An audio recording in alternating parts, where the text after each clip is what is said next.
Hi అండి, welcome to my cooking channel. ఈరోజు మనము మెంతిపప్పు చేసుకుందాం. ముందుగా మనము ఒక కుండలో ఆయిల్ వేసుకొని ఆయిల్ వేడెక్కాక కొన్ని ఆవాలు,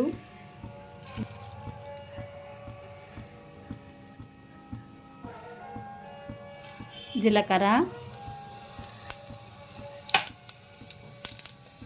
కొన్ని మెంతులు, అలాగే కరివేపాకు,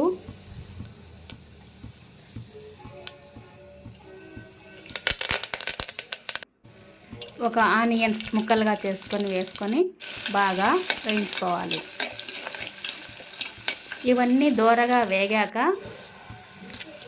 ఎండుమిర్చిని చిన్న చిన్న ముక్కలుగా తుంచుకొని అందులో వేసి బాగా దోరగా వేయించుకోవాలి. మెంతిపప్పు ఇలా చేసుకుంటే చాలా రుచికరంగా ఉంటుంది. తప్పకుండా ట్రై చేయండి.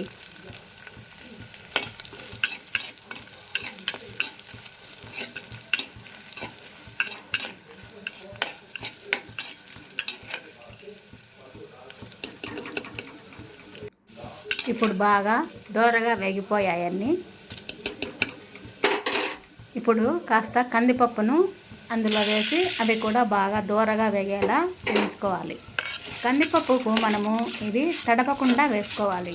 మనము మెంతిపప్పు చేయాలి అనుకుంటే ముందు రోజే కందిపప్పును బాగా కడిగి ఆరబోసుకొని ఎత్తిపెట్టుకోవాలి. అంతేకాని మనం పప్పు చేసేటప్పుడు తడిపి అందులో వేయకూడదు. ఎందుకంటే అప్పుడు వేస్తే అవి దోరగా వేగవు. కనుక ముందుగానే ప్రిపేర్ చేసుకొని పెట్టుకోవాలి. అలా బాగా వేగిన కందిబ్యాళ్ళల్లో మనం కావలసినంత నీళ్లు పోసుకొని బాగా ఉడికించుకోవాలి. కందిబ్యాళ్ళు సగం పైన ఉడికిన తర్వాత చింతపండు వేసుకోవాలి. ముందే వేసుకుంటే కందిబ్యాళ్ళు ఉడకవు. కాబట్టి సగం పైగా ఉడకాలి. అప్పుడు చింతపండు వేసుకొని మళ్ళీ కాసేపు ఉడికించుకోవాలి. ఇలా చేత్తో పట్టుకొని అట్లా ఒత్తితే మెత్తగా అయిపోవాలి. అప్పుడు స్టవ్ ఆఫ్ చేసుకొని తగినంత ఉప్పును వేసి అందులో నీళ్ళు ఎక్కువగా ఉంటే గిన్నెలోకి ఉంచుకొని బాగా ఎనుపుకోవాలి.